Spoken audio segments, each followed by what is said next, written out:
บายดีท่านผู้ฟังที่เคารพทุกท่านพบกับรายการวิทยุภาคภาษาลาวสถานีวิทยุ FEBC รายการ30นาทีต่อไปนี้หวังว่าจะเป็นประโยชน์ต่อท่านผู้ฟังในการดำเนินชีวิตเมื่อท่านผู้ฟังได้ติดตามรายการนี้ท่านก็จะมีความหวังมีความสุขในการดำเนินชีวิตเชิญท่านผู้ฟังติดตามได้ดังต่อไปนี้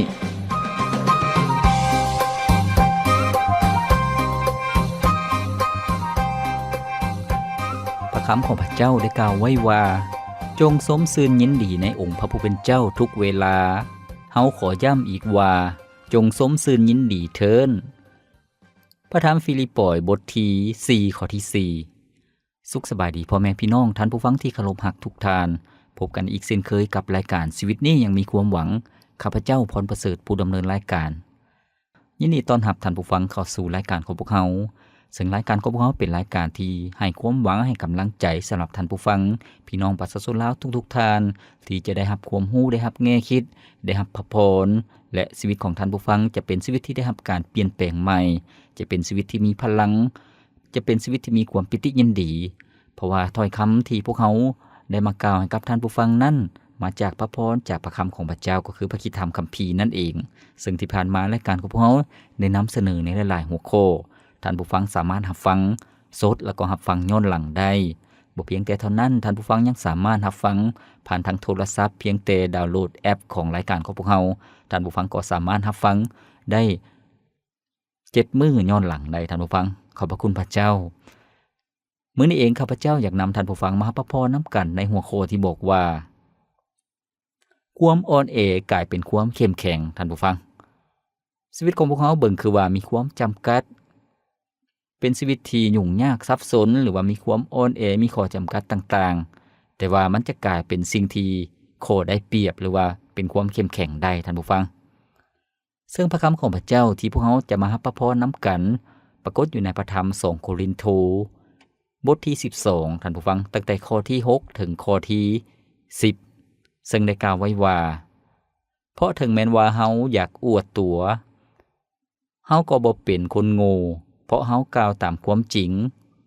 แต่เฮาก็อดกั้นไว้ก็เพราะย่านว่าจะมีบางคนยกย่องเฮาเกินกว่าที่เขาจะได้ฮู้จากการเห็นและฟังเฮานั้นและเพื่อบ่ให้เฮายกย่องตัวจนเกินไปเนื่องจากการทรงสำแดงอันลวงหลายซึ่งมาจากพระเจ้าพระเจ้าได้ทรงบันดาลให้มีเสียนหนามในเนื้อกายของเฮาเป็นบริวารของมารซาตานที่ทุบตีเฮาเพื่อบ่ให้เฮายกย่องตัวจนเกินไปเฮาได้ภาวนาอธิษฐานต่อองค์พระผู้เป็นเจ้าถึง3เทื่อเกี่ยวกับเรื่องนี้เพื่อขอให้พระองค์เอาหนีไปแต่คำตอบของพระองค์เป็นดังนี้พระคุณของเฮาก็มีพอแล้วสำหรับเจ้าด้วยว่าเมื่อใดที่เจ้าอ่อนแอเมื่อนั่นฤทธิ์อำนาจของเฮาก็สำแดงออกอย่างล้นเหลือดังนั้นเฮาจึงมีความภาคภูมิใจในบรรดาความอ่อนแอของเฮาก็ดีกว่าเพื่อว่าฤทธิ์อำนาจของพระคริสต์จะคุ้มครองป้องกันเฮาไว้ด้วยเหตุนี้เฮาจึงซื่นใจในความอ่อนแอในการถูกหมิ่นประมาทในความยากลำบากในการข่มเหงและในความยากจนเพื่อเห็นแก่พระคริสต์ด้วยว่าเฮาอ่อนแอเมื่อใดเฮาก็เข้มแข็งเมื่อนั้นท่านผู้ฟังที่เคารพนี่ก็คือเนื้อในจากพระคิดธรรมคัมภีร์ท่านผู้ฟังซึ่งมื้อนี้พวกเราจะรับพระพรนำกันในหัวข้อที่บอกว่าความอ่อนแอกลับกลายเป็นความเข้มแข็งท่านผู้ฟังที่เคารพเมื่อพวกเขาเว้าถึงชีวิตของคนเฮาที่พวกเขาพึ่งพาพระเจ้าพวกเขาอธิษฐานภาวนาต่อพระเจ้าพวกเขาขอบางสิ่งบางอย่างจากพระเจ้าคำตอบที่มาจากพระเจ้านั้นมีหลายอย่างที่แตกต่างกันซึ่งพระองค์อาจจะบอกพวกเขาว่าได้บ่ได้หรือว่าให้พวกเขารอท่าก่อนคำว่าบ่เป็นคำตอบของพระเจ้าเช่นเดียวกันท่านผู้ฟังถึงแม้ว่าเฮาอยากได้สิ่งนั้นแต่คำตอบบอกว่าบ่ให้พวกเฮาก็ต้องยอมรับคำตอบที่มาจากพระเจ้าท่านผู้ฟังอาจารย์เปาโลก็เช่นเดียวกัน พิ่นอยากได้คำตอบที่ให้พระเจ้าทรงอนุญาตแต่พระเจ้าบอกว่าบ่ฉะนั้นท่านผู้ฟังที่เคารพอาจารย์เปาโลได้อ้อนวอนต่อพระเจ้าให้เอาเสี้ยนน้ำใหญ่ออกจากร่างกายของเพิ่นถึง3เทื่อแต่พระเจ้าบอกว่าความอ่อนแออยู่ไสฤทธิ์อำนาจของพระองค์ก็ยิ่งใหญ่อยู่ที่นั่นการมีพระคุณของพระเจ้าก็เพียงพอท่านผู้ฟังที่เคารพก่อนที่พวกเราจะเรียนรู้รับพระพรนำกันในหัวข้อนี้ให้พวกเราฟังเพลงจากรายการของเราก่อนจัก1เสียงเพลงแล้วพวกเราจึงมารับฟังนำกันในช่วงต่อไปข้าอ่อนแห้งพระองค์ทรงเลี้ยงได้ทรงสวยให้พ้นความเพียรข้าจะสู้ตลอดเป็นนี้เมื่อข้ายามใกล้สิ้นพระเยซูขอให้ข้าอยากใกล้พระองค์ให้จิตใจสื่อถือมั่นคงอย่างใกล้ชิดทุกวันบ่ลงขออยู่ใกล้ทุกสมองอยู่ในโลกนี้ซึ่งเมื่อยล้าถ้าผิดพลาดให้จะรักษาให้จะแบกภาระของข้ามีแต่พระเยซูพระผู้สวยขอให้ข้าอยากใกล้พระองค์ให้จิตใจสื่อถือมั่นคงอย่างใกล้ชิดทุกวันบ่ลงขออยู่ใกล้ทุกสมองเมื่อชีวิตอ่อนแห้งของข้าถึงข้าวที่จะมรณะขอดำวิญญาณให้ปลอดภัยสู่สวรรค์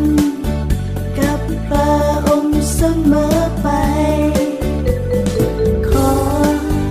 ให้ข้าอยากใกล้พระองค์ให้จิตใจสื่อถือมั่นคงอย่างใกล้ชิดทุกวันบ่ลงแม้แล้วชีวิตของพวกเราอ่อนแรงอ่อนแอแต่พระเจ้าทรงมีฤทธิ์อำนาจมีฤทธิ์เดชที่ยิ่งใหญ่ชีวิตของพวกเราจึงพึ่งพาพระเจ้านมัสการย่องยอสรรเสริญพระองค์ตลอดเวลาในชีวิตของพวกเราพระองค์จะบ่เฮ็ดให้พวกเราผิดหวังพระองค์จะบ่เฮ็ดให้พวกเราล้มเหลวแล้วก็พ่ายแพ้ไปดังบทเพลงที่พวกเราได้ฟังไปแล้วนั่นท่านผู้ฟังที่เคารพมื้อนี้พวกเรากำลังรับฟังรับพระพรนำกันในหัวข้อที่บอกว่าความอ่อนแอกลับกลายเป็นความเข้มแข็งท่านผู้ฟังเป็นไปได้แนวใดเมื่อความอ่อนแอกลับกลายเป็นความเข้มแข็งตามความคิดตามสายตาหรือว่าตามทัศนะของพวกเขาตามประสบการณ์ของพวกเขาก็คือว่าหากมีความอ่อนแอก็จะเป็นข้อที่จำกัดก็จะเป็นสิ่งที่เสียเปรียบท่านผู้ฟังถ้ามีความอ่อนแอก็จะมีโอกาสพ่ายแพ้ถ้ามีความอ่อนแอก็มีโอกาสที่จะบ่สามารถที่จะก้าวเดินต่อไปได้ท่านผู้ฟังบ่ว่าจะเป็นนักกีฬาบ่ว่าจะเป็นนักรบหรือว่ากองทัพต่างๆหากมีความอ่อนแอก็จะพ่ายแพ้แต่ว่าในพระคำของพระเจ้าได้บอกว่าความอ่อนแอจะกลับกลายเป็นความเข้มแข็งสิ่งนี้เป็นไปได้แนวใดท่านผู้ฟัง ในพระคำของพระเจ้าที่พวกเราได้อ่านไปตั้งแต่ตอนต้นรายการก็คือ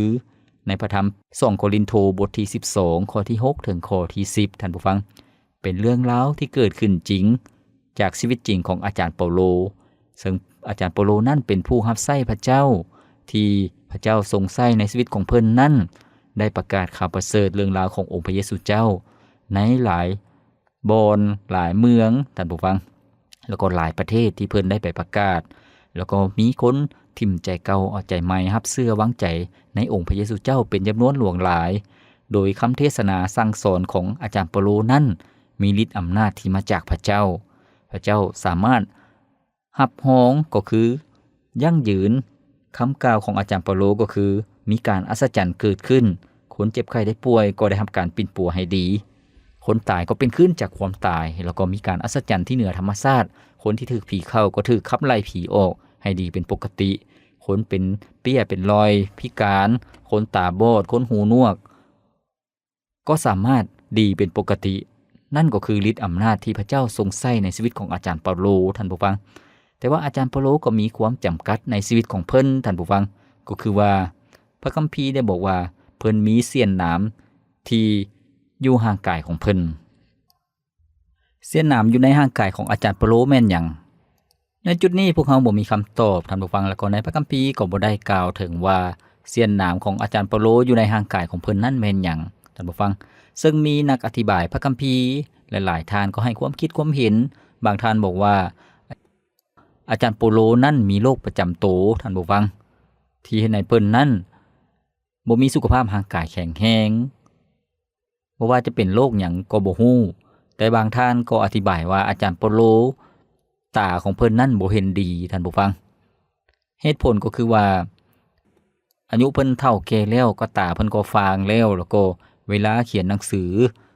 ก็ต้องใส่ตัวใหญ่ๆมีคนอธิบายว่าแนวนั้นแล้วก็บางจดหมายบางฉบับเพิ่นก็ให้คนอื่นซอยบันทึกให้ตามที่เพิ่นได้บอกให้บันทึกท่านผู้ฟังบ่ว่าหนามที่อาจารย์เปาโลกำลังประสบอยู่นั่นจะเป็นหยังสิ่งเหล่านั้นก็เฮ็ดให้อาจารย์เปาโลนั้นมีความอ่อนแอท่านผู้ฟังก็คือว่าบ่ได้มีกำลังอย่างเต็มที่บ่ได้เป็นคนที่มีกำลังแข็งแรง 100% ท่านผู้ฟังเพราะว่าอาจารย์เปาโลเพิ่นเองก็ต้องการจะรับใช้พระเจ้าด้วยความเข้มแข็งด้วยกำลังแรงเพิ่นจึงขอให้พระเจ้าช่วยปลดปล่อยเพิ่นท่านผู้ฟัง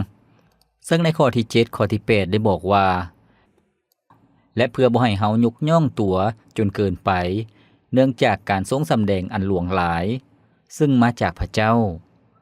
พระเจ้าได้ทรงบันดาลให้มีเสี้ยนน้ำในเนื้อกายของเฮา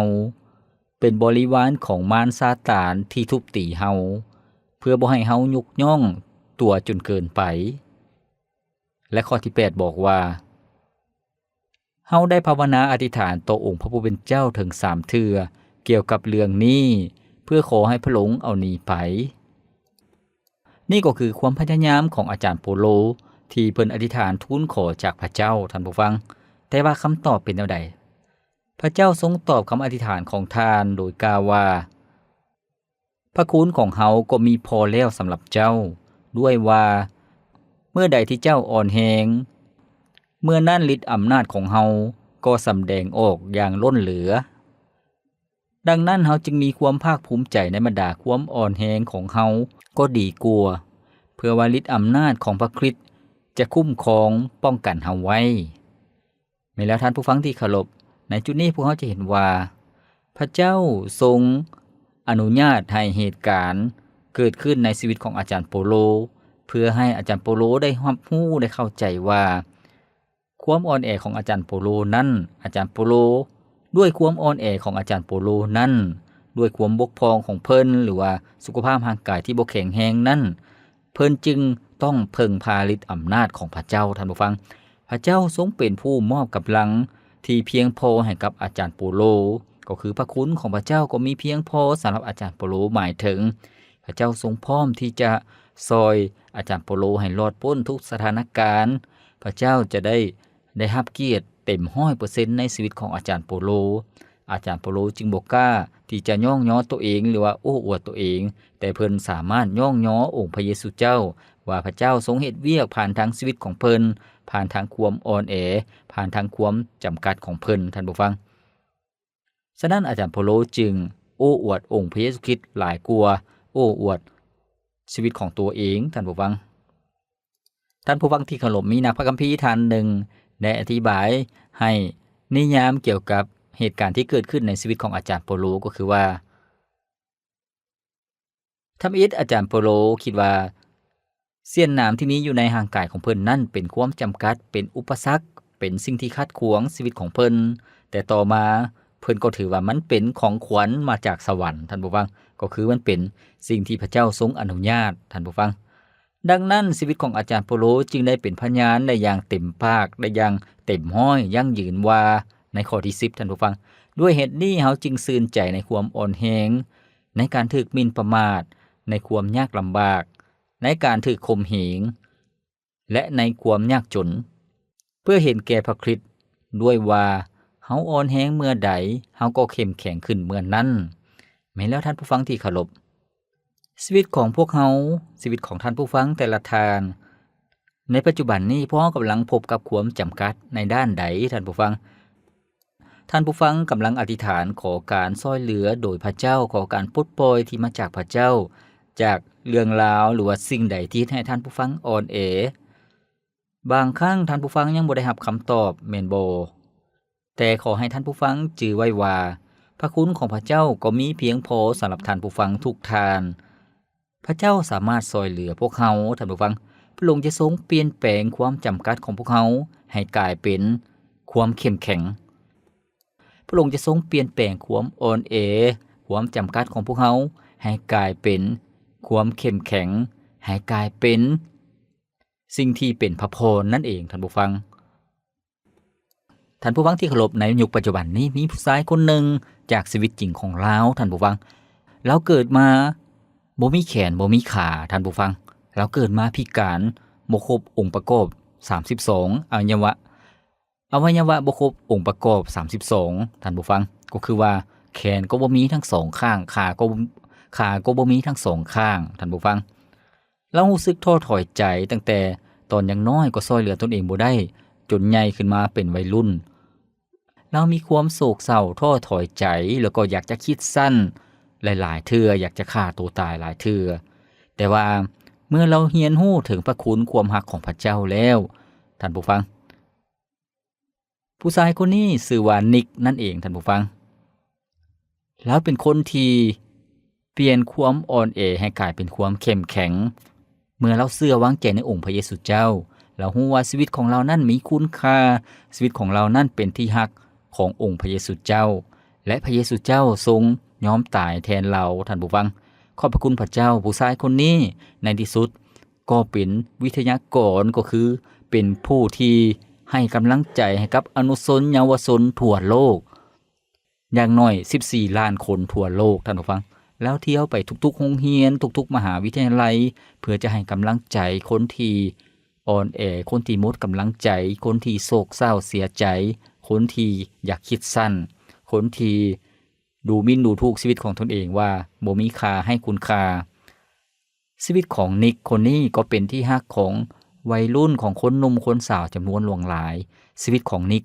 ก็กลายเป็นแรงบันดาลใจให้คนอื่นๆได้ลุกขึ้นมาต่อสู้กับความจำกัดของตนเองแล้วก็มีกำลังใจที่จะก้าวเดินต่อไปขอบคุณพระเจ้าท่านผู้ฟังพระเจ้าทรงอวยพรชีวิตของนิกให้เป็นชีวิตที่เป็นพระพรจากความจำกัดของเราแล้วก็ให้กำลังใจคนอื่นๆได้พระเจ้าอวยพรชีวิตของนิกให้ประสบผลสำเร็จในชีวิตเรามีเมียแล้วก็มีลูกท่านผู้ฟังมีหน้าที่เวียกงานที่ดีแล้วก็พระเจ้าทรงอวยพรเราก็ขอบคุณพระเจ้าท่านผู้ฟังเมื่อพวกเขาเห็นชีวิตของอาจารย์เปาโลก็เช่นเดียวกันที่พวกเขาอ่านไปในพระคัมภีร์คัมภีร์อาจารย์เปาโลมีความจำกัดสุขภาพร่างกายบ่แข็งแรงพระคัมภีร์บอกว่ามีเสี้ยนหนามที่อยู่ในร่างกายของเพิ่นซึ่งเป็นทูตของผีมารซาตานที่ทุบตีเพิ่นแต่ว่าสิ่งเหล่านี้ก็เป็นสิ่งตักเตือนอาจารย์เปาโลให้เพิ่นที่จะเพิ่งพาพระเจ้าและถวายเกียรติพระเจ้าอย่างเต็ม 100% และพระเจ้าก็ทรงใช้ชีวิตของอาจารย์เปาโลให้เฮ็ดหน้าที่เวียกงานของพระเจ้าได้สำเร็จและเกิดผลมีคนจำนวนหลวงหลายมาเชื่อวางใจในองค์พระเยซูเจ้ามีคริสตจักรของพระเจ้าเกิดขึ้นใน ในหลายๆตัวเมืองในสมัยนั้นขอบพระคุณพระเจ้าท่านผู้ฟังที่เคารพอาจารย์เปาโลจึงบอกว่าด้วยเหตุนี้เฮาจึงซื่นใจในความอ่อนแรงในการถูกหมิ่นประมาทในความยากลำบากในการถูกข่มเหงและในความยากจนเพื่อเห็นแก่พระคริสต์แม้แล้วท่านผู้ฟังที่เคารพอาจารย์เปาโลนั้นได้ประสบพบพ่อกับสิ่งที่เกิดขึ้นในชีวิตของเพิ่นในร่างกายของเพิ่นก็คือมีสิ่งที่ผิดปกติซึ่งเพิ่นเอิ้นว่าเสี้ยนหนามที่เกิดขึ้นก็คือว่าสุขภาพร่างกายบ่แข็งแรงนั่นเองท่านผู้ฟังบ่เพียงแต่เท่านั้นภายนอกของเพิ่นก็ยังประสบกับสิ่งที่กระทบเข้ามาก็คือว่าการหมิ่นประมาทท่านผู้ฟังก็คือมีคนหมิ่นประมาทเพิ่นคนจำนวนบ่น้อยที่ปฏิเสธพระเยซูเจ้าแล้วก็ดูถูกดูหมิ่นอาจารย์เปาโลที่ประกาศเรื่องราวของพระเยซูเจ้าที่เป็นขึ้นจากความตายแล้วก็อาจารย์เปาโลก็ยังพบกับความยากลำบากก็คือว่าความทนทุกข์ทรมานท่านผู้ฟังต้องอึดหลับอึดนอนท่านผู้ฟังต้องเดินทางอย่างทุรกันดารเพื่อไปบอนต่างๆในสมัยของอาจารย์เปาโลนั่นก็คือเมื่อ 2,000 กว่าปีที่แล้วถนนหนทางการเดินทางนั้นก็บ่ได้สะดวกสบายเดินทางทั้งบกก็ถนนหนทางก็ยากลำบากแล้วก็มีโจรก็มีสิ่งที่ท้าทายหลายอย่างเดินทางทางน้ำก็ผ่านทางเรือแล้วก็มีลมพายุเฮ็ดให้เรือแตกหลายครั้งท่านผู้ฟังแต่อาจารย์เปาโลก็บ่ได้ท้อถอยใจเพิ่นฮู้ว่าพระเจ้าทรงเป็นผู้ปกป้องเพิ่นเป็นผู้ป้องกันให้เพิ่นแล้วก็เสริมกำลังเพิ่นให้มีความเข้มแข็งนอกจากนั้นอาจารย์เปาโลก็ยังถูกข่มเหงท่านผู้ฟังข่มเหงจากบรรดาพวกผู้นำศาสนายิวคนที่เข่งศาสนาท่านผู้ฟังเขาเจ้าข่มเหงอาจารย์เปาโลแล้วก็พวกลัทธิต่างๆนับถือเทพเจ้าต่างๆหรือว่าอำนาจการปกครองทางการที่ในสมัยนั้นคนประชาชนพลเมืองต้องคาไหว้บูชาจักรพรรดิให้เป็นเทพเจ้าแต่อาจารย์เปาโลได้สอนบรรดาผู้เชื่อวางใจในพระเจ้าก็คือให้นมัสการพระเจ้าองค์เดียวเท่านั้นท่านผู้ฟังห้ามนมัสการรูปปั้นรูปเคารพสิ่งที่มนุษย์ปั้นขึ้นสิ่งที่มนุษย์รอขึ้นสิ่งเหล่านั้นบ่แม่นพระเจ้าท่านผู้ฟังอาจารย์เปาโลจึงถูกข่มเหงอาจารย์เปาโลยังมีความชื่นชมยินดีในความยากจนของเพิ่นก็คือว่าเพิ่นฮู้ว่าความทุกข์ยากลำบากในสมัยปัจจุบันนี้ในการดำเนินชีวิตเป็นสิ่งที่เพิ่นมีความยินดีเพราะว่าเพิ่นฮู้ว่าบำเหน็จรางวัลเพิ่นจะได้รับในแผ่นดินสวรรค์นั้นยิ่งใหญ่เพิ่นฮู้ว่าพระเจ้าทรงอวยพรชีวิตของเพิ่นได้มีชีวิตที่มีชีวิตนิรันดรบ่ได้ตกนรกบึงไฟท่านผู้ฟังดังนั้นอาจารย์เปาโลจึงเว้าได้อย่างชัดเจนอย่างเต็มปากว่าเฮาอ่อนแรงเมื่อใดเฮาก็เข้มแข็งขึ้นเมื่อนั้นหมายถึงพระเจ้าทรงพร้อมที่จะซอยอาจารย์เปาโลในทุกๆสถานการณ์ในชีวิตท่านผู้ฟังดังนั้นหากพวกเฮาถอดถอนบทเรียนเยื้องใส่ชีวิตของพวกเฮาก็คือว่าให้ท่านผู้ฟังที่จะมีความมั่นใจมีความหวังในพระเจ้าท่านผู้ฟังถึงแม้นพวกเฮาจะมีความอ่อนแอมีข้อจำกัดบางท่านเกิดมาจากครอบครัวที่ทุกข์ยากลำบากอยู่ห่างไกลซอกลีกอยู่ชนบทบ่มีโอกาสให้ท่านผู้ฟังที่จะอย่าท้อถอยใจให้มีกำลังใจแล้วก็โดยองค์พระเยซูเจ้าที่พวกเฮาเชื่อวางใจให้พวกเฮาขอการเสริมกำลังที่มาจากพระเจ้าขอการอวยพรขอการเลี้ยงดูการเบิ่งแยงที่มาจากพระเจ้าที่พวกเฮาจะบ่ทุกข์ยากขาดเขินท่านผู้ฟังบางท่านมีความจำกัดในด้านความเจ็บไข้ได้ป่วยบางท่านก็มีความจำกัดเรื่องสุขภาพร่างกายหรือว่าร่างกายบ่ครบองค์ประกอบท่านผู้ฟังอาจจะพิการหรือว่าบ่สมบูรณ์แต่ให้ท่านผู้ฟังที่จะหวังในพระเจ้าเพิ่งพาพระองค์ยึดมั่นในพระสัญญาของพระเจ้าทวงพระสัญญาของพระเจ้าที่พระคัมภีร์ได้กล่าวไว้ว่าความอ่อนแออยู่บ่อนใดฤทธิ์อำนาจของพระเจ้าก็จะเข้มแข็งขึ้นอยู่บ่อนนั้นเช่นเดียวกันพวกเฮาสามารถทูลขอให้พระเจ้าทรงซอยพวกเฮาพระเจ้าเอ้ยซอยลูกให้ผ่านพ้นข้อจำกัดเหล่านี้ไปได้ด้วยเถิดขอพระเจ้าทรงปีนปัวรักษาสุขภาพร่างกายของลูกด้วยได้ทอนขอพระเจ้าทรงปลดปล่อยพวกลูกออกจากความทุกข์ยากลำบากความยากจนได้ทอนให้พวกเฮาอธิษฐานสิ่งเหล่านี้พระเจ้าจะทรงสำแดงพระคุณของพระองค์อวยพรชีวิตของพวกเฮาท่านผู้ฟังบางท่านมีครอบครัวที่ยังบ่ได้มีความสัมพันธ์ที่ดีต่อกัน บรรยากาศความรักความอบอุ่นยังบ่ทันเกิดขึ้นในครอบครัวสามีทั้งผัวหรือเมียยังมีการพิดเถียงกันลูกเต้ายังขี้ดื้อบ่ได้เชื่อฟังพ่อแม่ครอบครัววุ่นวายให้พวกเขาอธิษฐานขอพระเจ้าให้พวกเขาอธิษฐานว่าพระเจ้าโดยความจำกัดของลูกบ่สามารถแก้ไขได้ปัญหาเหล่านี้แต่พระองค์สามารถแก้ไขได้ขอพระองค์ทรงช่วยลูกครอบครัวของลูกให้มีความสุขมีความปิติยินดีได้ท้อนผู้เป็นผัวผู้เป็นเมียที่จะฮักเดียวใจเดียวมีความสัตย์ซื่อต่อกันซอยเหลือซึ่งกันและกันแล้วก็สร้างเนื้อสร้างโตร่วมกันดำเนินชีวิตในเส้นทางครอบครัวที่มีความสุขท่านผู้ฟังดังนั้นท่านผู้ฟังที่เคารพความอ่อนแอของพวกเขาจะกลายเป็นพระพรท่านผู้ฟังเมื่อพวกเขาเพิ่งพากำลังที่มาจากพระเจ้าท่านผู้ฟังนั่นก็คือคำตอบในหัวข้อของพวกเขาในมื้อนี้ก็คือว่าความอ่อนแอจะกลับกลายเป็นความเข้มแข็งท่านผู้ฟังดังนั้นท่านผู้ฟังที่เคารพในมื้อนี้ข้าพเจ้าอยากหนุนใจท่านผู้ฟังทุกๆท่านอย่าได้ท้อถอยใจอย่าได้หมดกำลังใจอย่าได้เมื่อยต่อปัญหาต่อสิ่งที่พวกเขากำลังประสบพบพ่ออยู่อย่าให้พวกเขาถือว่าสิ่งเหล่านั้นเป็นปัญหาที่นักหน่วงเป็นสิ่งที่ขัดขวางชีวิตของพวกเขาบ่ให้เจริญก้าวหน้าพวกเขาสามารถเอาชนะกับสิ่งเหล่านั้นได้พวกเขาสามารถผ่านพ้นสิ่งเหล่านั้นไปได้โดยเพิ่งพากำลังที่มาจากพระเจ้ากำลังของพวกเขามีความจำกัดกำลังของพวกเขามีความอ่อนแอกำลังของพวกเขามีน้อยแต่กำลังที่มาจากพระเจ้านั้นบ่จำกัดแล้วก็ยิ่งใหญ่พระเจ้าทรงเฮ็ดได้ทุกสิ่งท่านผู้ฟังพระคำของพระเจ้าบอกว่าพระองค์ทรงเปลี่ยนแปลงคนที่อ่อนแอให้กลับกลายเป็นคนที่มีความเข้มแข็งท่านผู้ฟังขอบพระคุณพระเจ้าข้าพเจ้าเชื่อหวังอย่างยิ่งว่าพระพรพระคุณความรักของพระเจ้านั้นจะสำเร็จในชีวิตของท่านผู้ฟังทุกท่านดังที่พระเจ้าได้ทรงกล่าวไว้ว่าพระคุณของเฮาก็มีพอแล้วสำหรับเจ้าด้วยว่าเมื่อใดที่เจ้าอ่อนแรงเมื่อนั้นฤทธิ์อำนาจของเฮาก็สำแดงออกอย่างล้นเหลือแม่นแล้วท่านผู้ฟังให้พวกเขาคิดเสมอว่าทุกๆความอ่อนแอของพวกเขานั้นฤทธิ์อำนาจความยิ่งใหญ่ของพระเจ้าความเข้มแข็งของพระเจ้าจะได้ปรากฏขึ้นให้พวกเขาเห็นขอบพระคุณพระเจ้าท่านผู้ฟังให้ท่านผู้ฟังเปิดใจขอการช่วยเหลือที่มาจากพระเจ้าขอการเสริมกำลังที่มาจากพระเจ้าให้พวกเขามีความเข้มแข็ง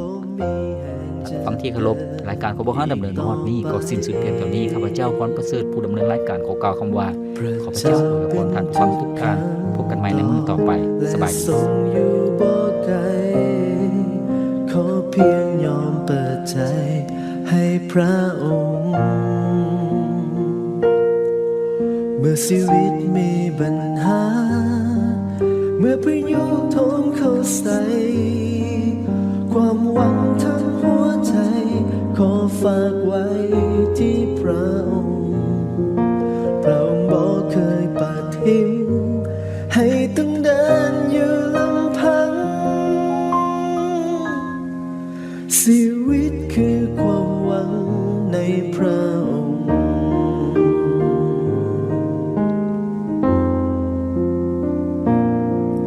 ในวันที่สิ้นหน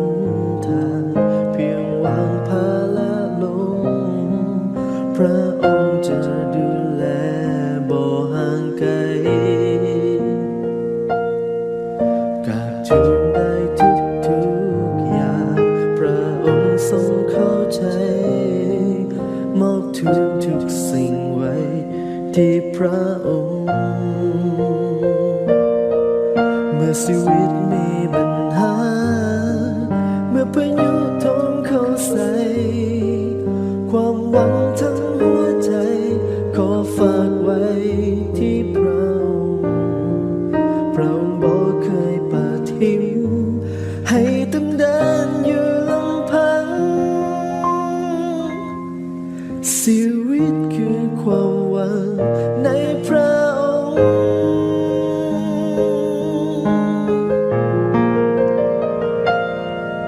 เมื่อชีวิตมีปัญหาเมื่อพายุโถมเข้าใส่ความหวังทั้งหัวใจขอฝากไว้ที่พระองค์พระองค์